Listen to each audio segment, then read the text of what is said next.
But I think of love as something strong and that organizes itself into powerful direct action. Carleton University's Board of Governors was forced to cancel a meeting this afternoon as a result of a raucous protest.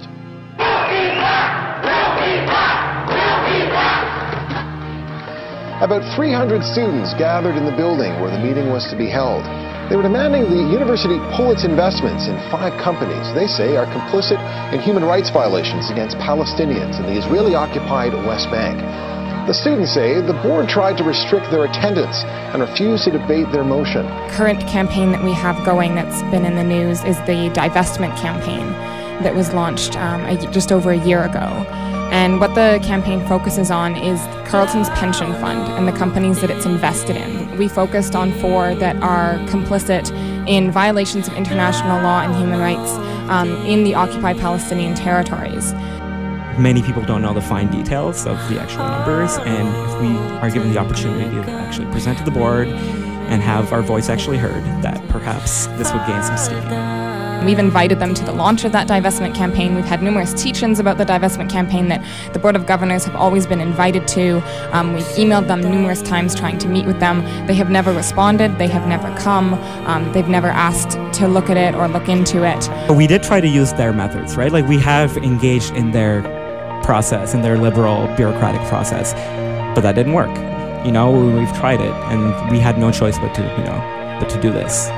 And so we finally, this past March, after we had the victory at the Carleton University Student Association, where we took our divestment campaign, and they passed a motion that calls for Carleton to divest from companies profiting off of illegal occupation and create a socially responsible investment policy. We went to present to the Board of Governors. So we submitted a motion. The way it had to go was a motion to the Executive Committee, and they decide whether a motion even makes it to the Board of Governors. If there's 4 elected student members on the Board of Governors, they're actually all allies of ours. And one person actually had put forward the motion on behalf of us. So all of the student representatives on the Board of Governors support this motion? Yeah, all 4 of them. So in other words, the actual members that are elected by students and the by far the largest segment of the university community is in support of this, and you can't even get your motion through the executive. That's what you're saying. Yeah. Essentially, they said the Board of Governors will not be discussing this matter at all. Very, very disturbing, because it's anti-democratic in in the most basic way. Here you have the largest constituency at the university, which is supposed to be under a collegial governance model. That's the way that legal precedents are set up, and the students can't even get a motion to be tabled at the Board of Governors. That's what you're looking at. So no wonder you'd want to shut it down. I mean, I would argue that in a situation like that, when you're disregarding democratic practice to that extent, that it's legitimate for the representatives to do everything they can to shut the meeting down. We are not engaged in a struggle that means we sit down and do nothing. That there's a great deal of difference between non-resistance to evil and non-violent resistance. Non-resistance leaves you in a state of stagnant passivity and deadened complacency, whereas non-violent resistance means that you do resist in a very strong and determined manner.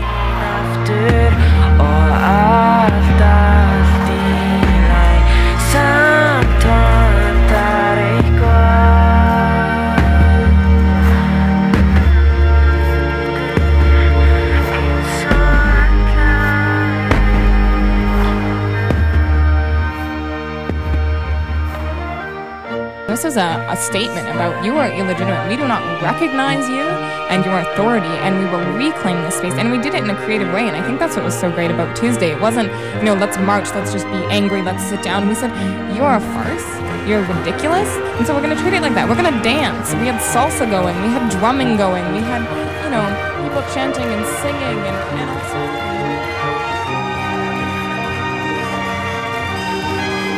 No, it's more than that. This is the real world. I hate when people say, wait till you get into the real world. And I say, I'm sorry, I didn't realize I was asleep right now. Hi, my name is Jason McDonald. I'm the Director of Communications here at Carleton University, and I'm here to inform you that while the board had every intention of carrying on with its meeting today, a number of board members who aren't able to make it to the board meeting, and as a result,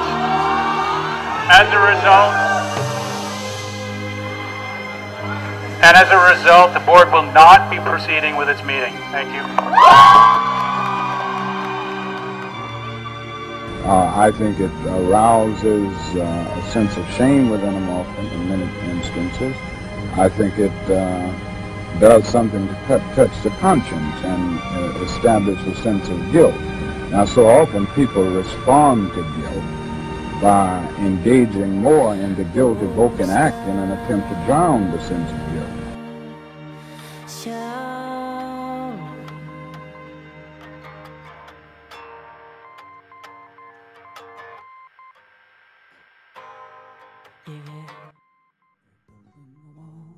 They're going to start coming downstairs. What we're going to do is we're going to form a line. We're going to let them out. We're going to be loud. We're going to tell them how angry we are. We're going to show them how shameful they are. But we're going to let them out. And they're going to go home knowing that we shut them down, knowing that we will not be silent. When the people of Zion have finally awoken and said no more walls, no more refugees, no more keeping people upon their knees. And in the history books, we will continue to resist. Will that's someday all recall. we have. All we have are our freedoms. All we have are our drugs. All we have are our voices, and we will not let you take that from us.